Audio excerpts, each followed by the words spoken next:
Na aula de hoje, iremos ver as rotinas de admissão. Iremos ver os procedimentos que devem ser adotados pelas empresas no momento da admissão de um novo empregado. Esses procedimentos devem ser observados com bastante cuidado, pelas empresas, porque através da contratação é que a empresa ela consegue controlar a vida laboral desse empregado. Então deve ser observado todas as questões legais que estão previstas na legislação trabalhista para que a empresa não deixe de cumprir nenhuma obrigatoriedade. Após o processo seletivo, onde a empresa define qual será o candidato que será escolhido para a vaga que a empresa tem aberto, o primeiro passo que deve ser feito pelo departamento pessoal é a entrega da relação de documentos que são exigidos para a admissão desse novo empregado. Geralmente, cada empresa ela elabora um relatório com essa documentação que ela precisa para poder realizar a contratação daquele novo empregado, mas de uma maneira geral, na maioria das empresas, os documentos que geralmente são solicitados são esses aqui. Primeiro, a carteira de trabalho e previdência social, que é a CTPS, o certificado de reservista ou alistamento militar para os empregados do sexo masculino, o título de eleitor, carteira de identidade, CPF, cartão de inscrição no PIS ou no PASEP, certidão de nascimento de filhos ou equiparados, carteira de conselhos regionais de classe quando necessário. Então, no caso, a empresa está contratando um psicólogo, ela vai precisar de solicitar que aquele psicólogo ele apresente o CRP. A empresa está contratando um contador, ela precisa de exigir que esse contador apresente o CRC. E assim por diante, dependendo de cada tipo de profissão que tem uma classe definida, esse profissional ele tem que apresentar essa carteira do seu Conselho Regional de Classe. O comprovante de endereço atualizado, o comprovante de escolaridade, 2 fotos 3x4 e o exame admissional. No caso do exame admissional, uma observação que tem que ser feito pela empresa é que esse exame ele deve ser realizado antes do empregado iniciar suas atividades na empresa. Então, o empregado ele vai, por exemplo, iniciar as atividades na empresa no dia 20. Até o dia 19, ele já tem que ter realizado esse exame admissional. Os documentos que serão preenchidos no momento aí da contratação desse empregado é o recibo de entrega e devolução da CTPS para aquelas empresas que ainda utilizam a carteira de trabalho e previdência social em meio físico, porque atualmente nós já temos aí a carteira digital, que eu vou falar inclusive sobre ela, a ficha ou livro de registro de empregados, o contrato de trabalho, o termo de responsabilidade por salário família, a ficha de salário família, a declaração de dependentes para imposto de renda. Então, aquele empregado que vai ter retenção do imposto de renda na sua folha de pagamento mensal, obrigatoriamente ele tem que informar para a empresa quais são os seus dependentes para fins do imposto de renda. A declaração de opção do Vale Transporte. Essa declaração de opção de Vale Transporte, mesmo que o empregado ele não venha a utilizar o transporte público, ele deve também preencher essa declaração de opção do Vale Transporte. O registro de ponto é que geralmente a empresa ela vai entregar o crachá, que é o que o empregado vai utilizar para realizar a marcação do seu ponto diariamente. E a carteira de trabalho e previdência social, que é um documento também que obrigatoriamente tem que ser preenchido no momento da admissão do novo empregado, né, com as informações referentes àquela contratação. Atualmente, com a reforma trabalhista, a empresa, né, que estiver com empregado sem registro, ela vai pagar, né, uma multa referente a cada empregado não registrado, o valor de R$ 3.000 por empregado. No caso da empresa, microempresa, empresa de pequeno porte, o valor dessa multa já é de R$ 800 por empregado não registrado. E esse valor ele é acrescido de igual valor em cada reincidência. O que seria essa reincidência? A empresa ela foi fiscalizada, né, num determinado período e foi verificado que ela tem ali no seu ambiente laboral alguns empregados sem registro. Essa empresa ela vai ser autuada, né, vai ser multada pelo Ministério do Trabalho. Posteriormente, passado algum período, um determinado período, o Ministério do Trabalho ele retorna à empresa para verificar, né, se aqueles empregados eles foram contratados e a empresa realizou a assinatura da sua carteira de trabalho. Caso seja verificado, né, que aqueles empregados continuam sem o registro na carteira de trabalho, a empresa vai ser autuada no mesmo valor que foi atuada anteriormente. Ou seja, microempresas e empresas de pequeno porte, o valor da multa é de R$ 800 e para as demais empresas, o valor da multa é de R$ 3.000 por empregado não registrado. Existe também uma outra multa que é referente às informações que não são feitas pelas empresas referente aos dados da admissão do empregado. Então, quando a empresa, né, deixa de informar dados como jornada, férias, né, do empregado, a empresa ela vai ficar sujeita a uma multa no valor de R$ 600 por empregado prejudicado. Esse é o modelo de quando a empresa ela utiliza aí a carteira de trabalho em meio físico, onde ela vai solicitar, vai assinar quando ela estiver recebendo, né, a carteira do empregado para as anotações, de acordo com a legislação. A empresa ela tem um prazo de 48 horas para realizar essas anotações, ou seja, realizar a admissão desse novo empregado.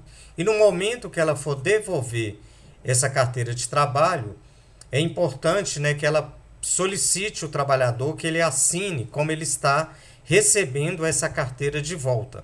Porque existem acontecem muito nas empresas do empregado muitas vezes extraviar sua carteira de trabalho e ele sempre vai lembrar que ele deixou a carteira de trabalho no departamento pessoal.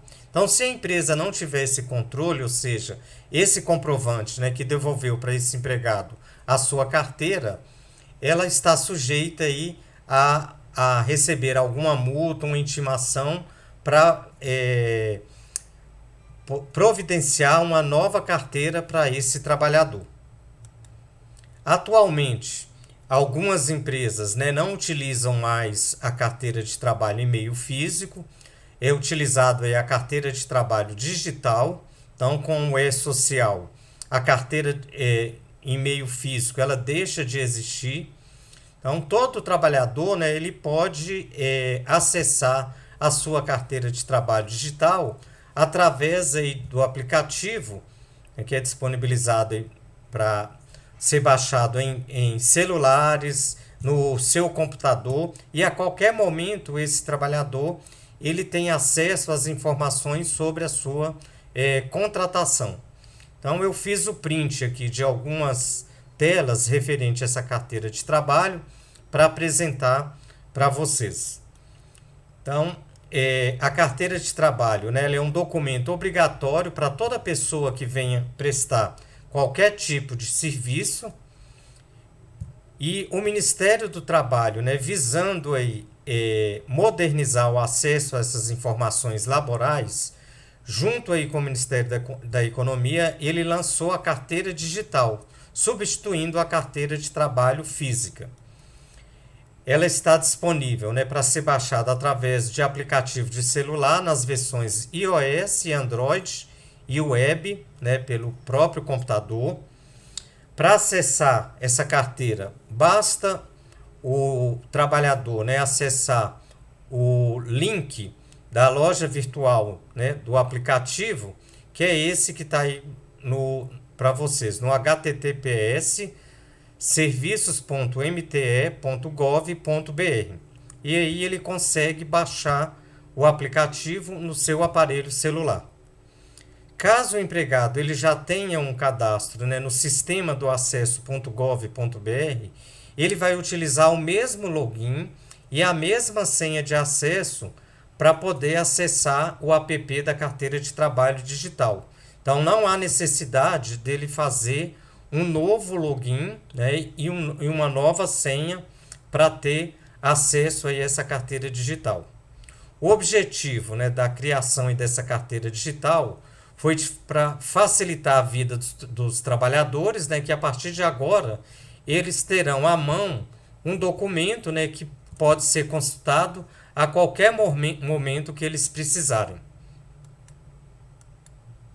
Os benefícios que traz aí a carteira digital para o trabalhador. Ela vai agilizar o acesso às informações trabalhistas num único ambiente, né, onde o trabalhador ele poderá fiscalizar todos os vínculos trabalhistas que ele tem. E um outro benefício é a integração das bases de dados do Ministério da Economia. Essas informações elas vão ficar armazenadas num único ambiente.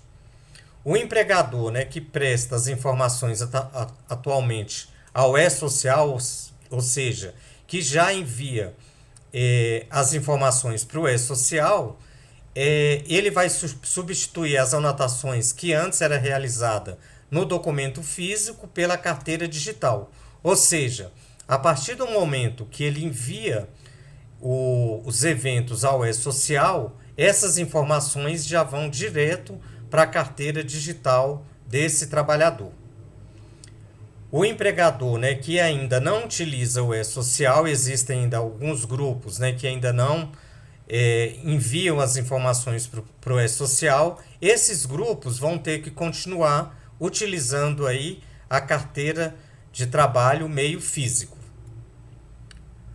Com relação ao número da carteira de trabalho digital, é o mesmo número da inscrição do CPF do empregado.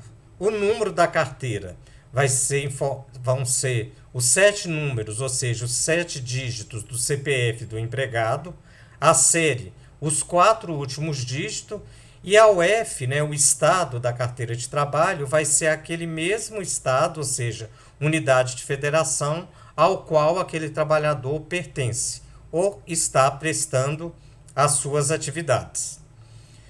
Atualmente, né, com o E-Social, não é mais necessário a empresa exigir a apresentação do PIS para a contratação do empregado, só o CPF já é suficiente para que a empresa realize aí essa contratação.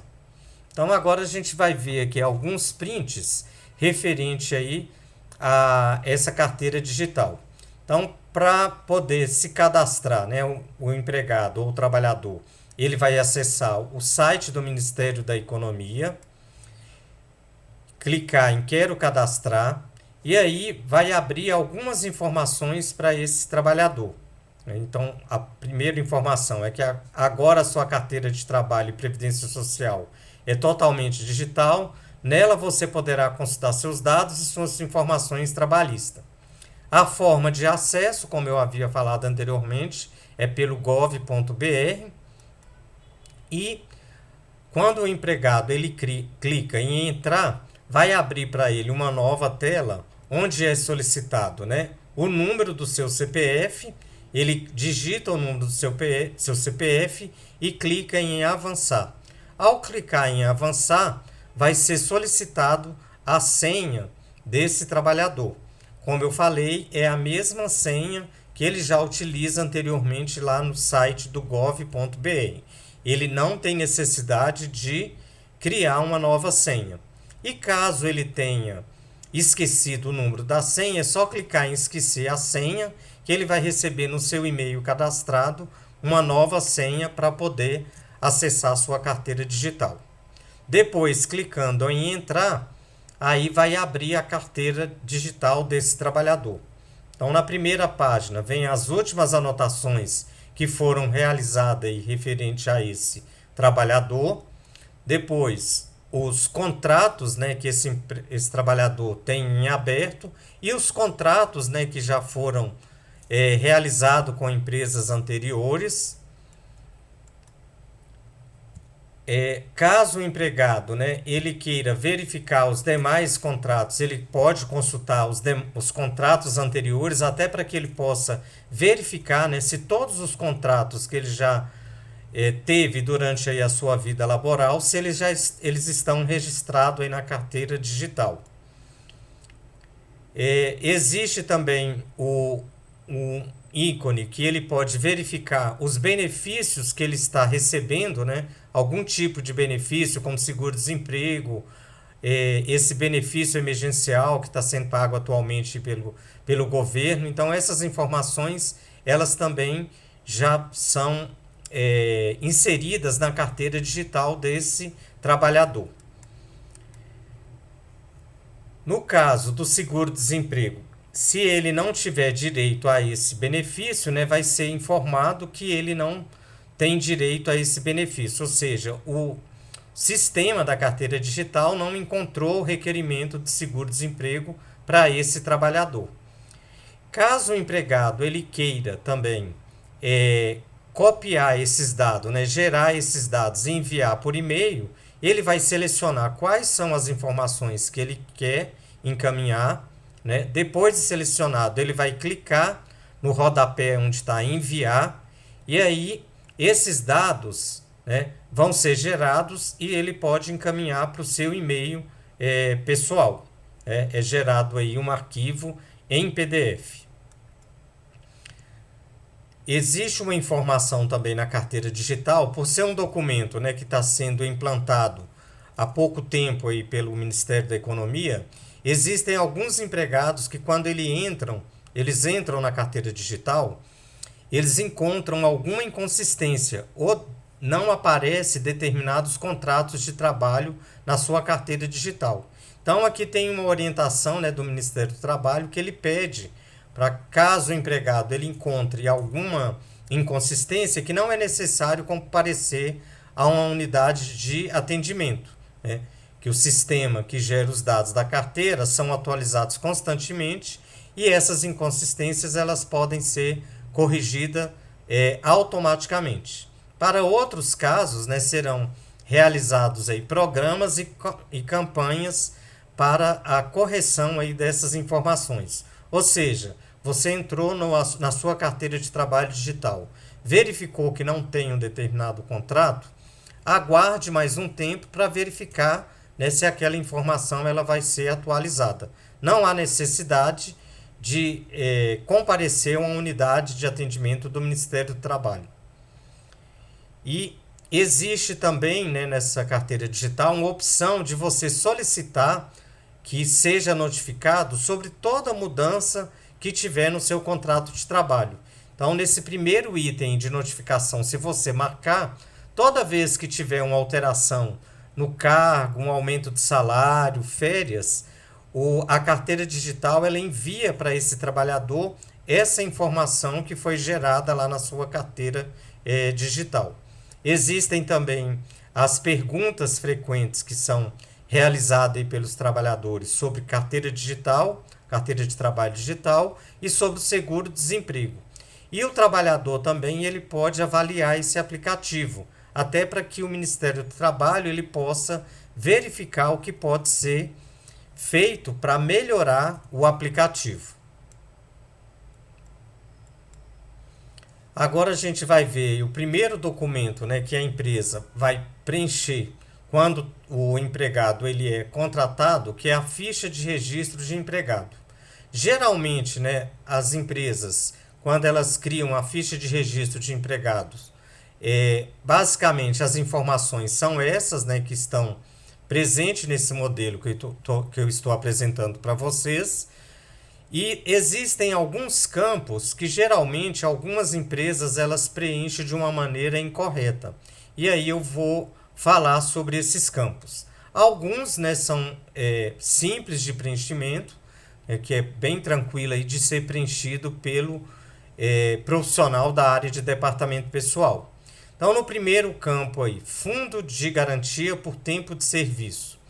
Toda ficha vem essa informação, onde é solicitado que seja colocada a data da opção e o banco. A data da opção vai ser a mesma data que o trabalhador está sendo contratado na empresa. Então, se ele está sendo contratado, por exemplo, no dia 2 de janeiro de 2021, a data da opção vai ser 2 de janeiro de 2021. E o banco, né, que administra hoje o FGTS é a Caixa Econômica Federal. Então, a empresa vai informar no campo banco, Caixa Econômica Federal. Nesse campo, beneficiário, a empresa só vai informar os nomes dos dependentes do empregado, que no caso, filhos e esposa. Não há necessidade de colocar os pais, porque na ficha, né, já tem um campo específico, bem no início dela, onde vai ser informado os dados referentes ao nome do pai e da mãe desse trabalhador. O Programa de Integração Social é o PIS, né, como eu falei, as empresas que hoje encaminham as informações para o E-Social, não há necessidade mais de exigir o PIS. Só o CPF, né, já substitui essa obrigatoriedade. Mas caso a empresa tenha solicitado aí esse documento desse empregado, nesse campo aqui ela vai informar os dados referentes ao PIS desse empregado. Existem algumas empresas, né, que pagam o salário por tarefa. O que seria tarefa? São aquelas empresas que ela paga o empregado por cada produção que ele realiza. Então, isso é muito utilizado em indústrias, por exemplo, moveleiras. Então, para cada tipo de móvel, né, que o empregado ele fabrica, ele recebe um valor já fixo referente ali àquele móvel. E aí, no final do mês, a empresa verifica a quantidade fabricada para realizar o pagamento aí a esse trabalhador. Na forma de pagamento, existem algumas empresas que preenchem esse campo aqui de uma maneira errada, né? Existem empresas que colocam forma de pagamento, dinheiro ou depósito em conta corrente. A forma de pagamento aqui é se esse empregado ele recebe mensal, quinzenal, semanal, diário, diarista ou como horista. Tá? Então, a forma de pagamento que a empresa vai informar nesse campo são essas aí: horista, diarista, quinzenalista e mensalista, correto? E não se a forma de pagamento está sendo feita em dinheiro ou depósito em banco. O descanso semanal remunerado, aqui a empresa vai informar somente domingos e feriado. Existem empresas que elas compensam sábado no decorrer da semana. E quando elas vão preencher essa ficha de registro, elas informam como se o sábado fosse um descanso semanal remunerado. O sábado não é considerado como descanso semanal remunerado, porque na verdade o empregado ele compensou aquelas horas do sábado durante a semana, correto? Então ele não está tendo aquele descanso referente ao sábado. E as características físicas, existem algumas empresas, né, que até por obrigatoriedade da RAIS tem que preencher essas informações. A informação que é exigida pela RAIS é somente a cor, tá? Referente à característica física. Mas esse modelo aí dessa ficha que eu estou apresentando para você, nessa empresa, né, uma empresa que é uma fábrica, ela pega também essas informações no momento da contratação, referente à altura e o peso do trabalhador. A data de saída, essa data só vai ser preenchida no momento, né, que o empregado for desligado da empresa. Então, no momento da admissão, esse campo ele vai ficar em branco. E no verso da ficha existe o campo para o preenchimento referente às férias. Então, toda vez que o empregado sair de férias, a empresa ela tem que preencher essas informações na ficha de registro. Caso o empregado ele sofra um acidente ou uma doença profissional no período laboral também, tem que ser informado na ficha de registro desse empregado, né? A data, o local desse acidente, qual foi o motivo e a data da alta, que é a data que ele retorna ao trabalho. Sempre que a empresa alterar o cargo ou o salário do empregado, ela tem que atualizar essa informação na ficha do trabalhador. E existe também um campo de observação. Nesse campo de observação, a empresa ela tem que ter o cuidado, porque existem algumas observações que a empresa não pode inserir na ficha de registro do empregado. Como, por exemplo, o empregado recebeu uma advertência por alguma falta que ele tenha cometido no trabalho. A empresa ela não pode colocar essa informação aqui no campo de observações. Essas observações aqui é quando a empresa geralmente ela digita uma informação errada do empregado, para ela não ter que fazer uma nova ficha, ela pode fazer essa correção aqui no verso da ficha, utilizando aí o campo de observações. Com a implantação do E-Social, algumas empresas, têm que adotar aí uns procedimentos no momento aí da admissão do empregado, que são os eventos, que devem ser encaminhados para o E-Social. Existe o evento 2190, que é a admissão do trabalhador, registro preliminar. A empresa só vai utilizar o 2190 quando ela não tiver com todos os dados do seu empregado completos. Aí, nesse caso, para ela não atrasar o envio dessa informação, ela pode enviar o 2190 e antes dela fechar a sua folha de pagamento, ela tem que encaminhar o evento 2200, que é o evento de admissão completo desse trabalhador. Tá? O prazo que a empresa tem para encaminhar esse evento é até o final do dia imediatamente anterior ao início da prestação de serviço desse empregado que está sendo admitido. Então, por exemplo, o empregado ele vai ser admitido amanhã, a empresa tem que mandar até no final do dia de hoje esse evento de admissão. O outro evento é o 2200, que é o cadastro completo da admissão aí desse trabalhador. Aí nesse cadastro vai todas as informações que vão servir de base para a construção dos dados referente a esse trabalhador junto ao E-Social. E é através desses dados que o E-Social ele vai fazer a utilização para validar as informações referentes à folha de pagamentos e demais eventos que vão ser enviados posteriormente pela empresa. Tá? Esse evento ele tem que ser encaminhado também antes do envio de qualquer evento periódico ou não periódico, ou seja, antes do envio da folha de pagamento, e da mesma maneira que o 2190, o evento 2200, ele tem que ser encaminhado um dia antes da admissão desse novo trabalhador. O outro evento é o evento de monitoramento da saúde do trabalhador, que é o evento 2220.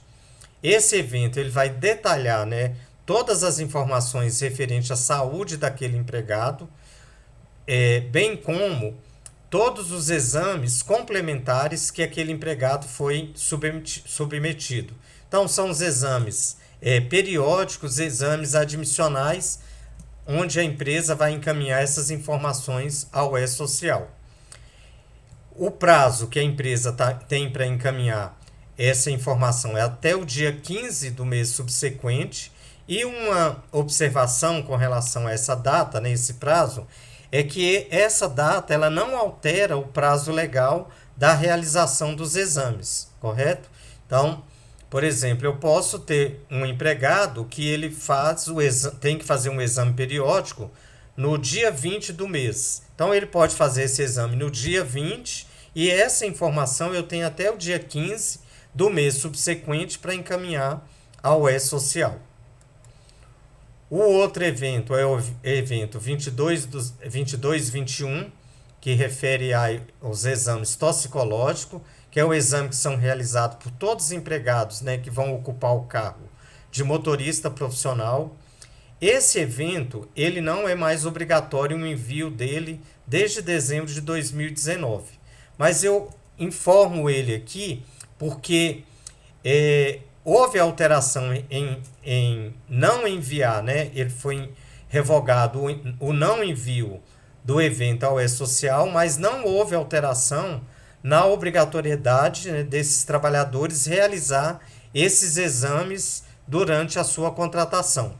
Então a empresa só não vai comunicar ao E-Social sobre esse exame, mas o empregado que vai exercer aí a função de motorista profissional na empresa, ele tem que realizar no momento da admissão e durante os exames periódicos o exame toxicológico. O outro evento é o 2230, que é o evento do afastamento temporário. Esse evento ele é utilizado, né, pela empresa para ela informar todos os tipos de afastamento que aquele empregado teve durante o seu período laboral. Tá? Como, por exemplo, licença maternidade, afastamento por auxílio-doença. Então, todas essas informações elas têm que ser encaminhadas ao E-Social, até para que o E-Social ele possa gerar a folha de pagamento desse empregado de uma maneira correta. Com relação ao prazo de envio, né, para cada tipo de afastamento existe um prazo diferente, e lá no manual de orientação do E-Social, nas páginas 167 até a 176, existem aí os prazos, né, que são definidos para enviar essas informações referentes aos afastamentos temporários. Na próxima aula, nós iremos ver sobre os contratos de trabalho que a empresa pode realizar no momento da contratação de um novo trabalhador.